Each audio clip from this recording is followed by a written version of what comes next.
우리가 세상을 본다는 건 대체 무슨 의미일까요? 보통은 이미 저기 밖에 존재하는 세상을 내 눈으로 그냥 확인하는 거라고 생각하잖아요. 근데 만약에 바로 그 보는 행위 자체가 세상을 만들어내는 거라면 어떨까요?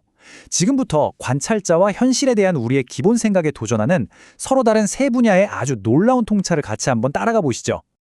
자, 이 질문으로 한번 시작해보죠.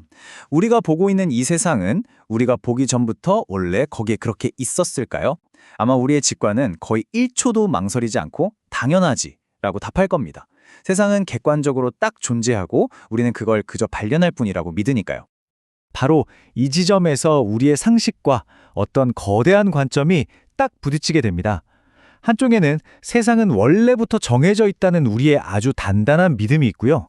다른 한쪽에는 관찰이라는 행위가 세상의 상태를 결정한다는 현대 물리학과 고대 철학의 놀라운 관점이 정면으로 맞서고 있는 거죠.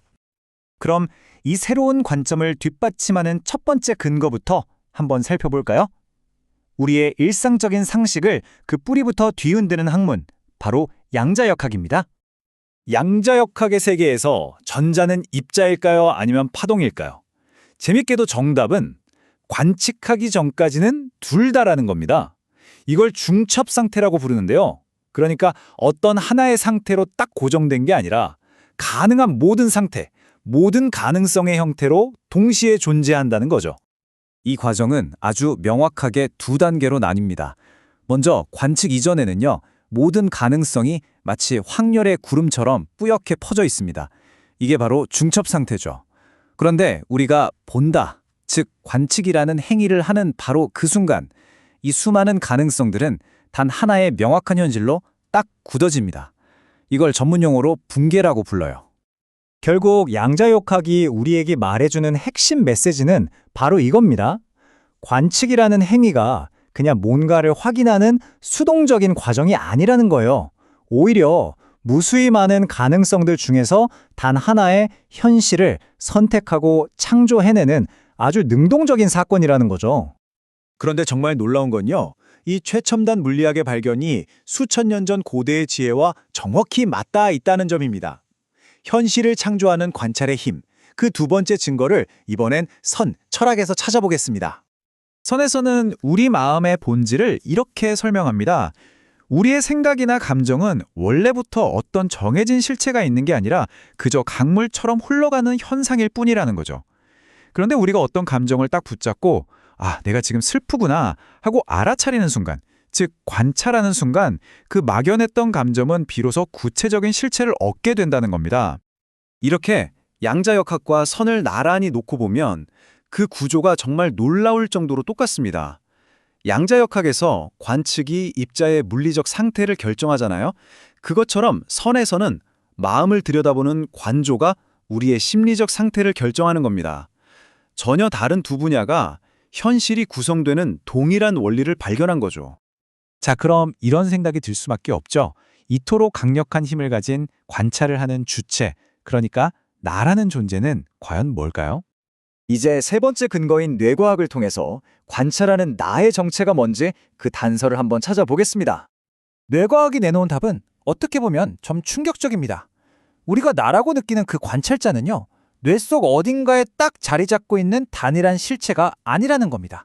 그보다는 뇌의 여러 영역에서 들어오는 신호들을 통합하고 감시하는 일종의 모니터링 회로에 가깝다고 해요. 즉, 고정된 존재가 아니라 매 순간 새롭게 만들어졌다가 사라지는 아주 역동적인 과정 그 자체라는 거죠. 그리고 정말 신기한 건 이 최첨단 뇌과학의 결론이 나를 어떤 고정된 실체가 아니라 계속해서 변화하는 하나의 현상으로 보는 불교의 통찰과 정확히 일치한다는 점입니다. 수천 년에 걸친 명상적 탐구와 최첨단 과학의 발견이 결국 같은 곳을 가리키고 있는 셈이죠. 관찰자의 본질을 이해하는데 아주 결정적인 힌트를 주는 존재가 또 있습니다. 좀 의외의 존재인데요. 바로 지능은 있지만 나라는 관찰자는 없는 존재, 인공지능, AI입니다. 생각해보세요. 챗 GPT 같은 인공지능은 스스로를 돌아보는 관찰자 기능이 없잖아요. 그런데도 논리적으로 추론하고 스스로 오류를 고치고 상황에 맞춰서 반응을 조정하는 굉장히 높은 수준의 지능 활동을 수행합니다. 이건 나라고 느끼는 그 관찰자 기능, 즉 자기 인식이 단순한 정보 처리를 넘어서는 우리 뇌에 아주 특별한 작용일 수 있다는 걸 보여주는 거죠. 자, 이제 양자역학, 선, 그리고 뇌과학, 이 세 가지의 서로 다른 길을 통해 도달한 결론들을 하나로 모아볼 시간입니다. 이 세 분야의 결론은 정말 놀랍도록 일관됩니다. 양자역학은 관측이 물리적 현실을 만드는 사건이라고 말하고요. 선철학은 관조가 심리적 현실을 만드는 사건이라고 통찰합니다. 그리고 뇌과학은 그 관찰자 자체가 뇌가 만들어내는 하나의 프로세스라는 걸 밝혀냈죠. 물리학, 철학, 생물학이 모두 같은 결론을 향하고 있는 겁니다. 결국 핵심은 이겁니다. 관찰자는 원래부터 존재하는 어떤 실체가 아니에요.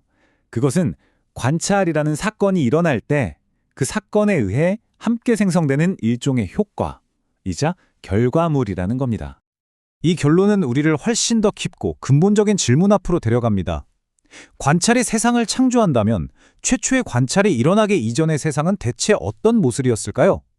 모든 것이 아직 결정되지 않은 순수한 가능성의 바다, 그 본질은 과연 무엇일까요?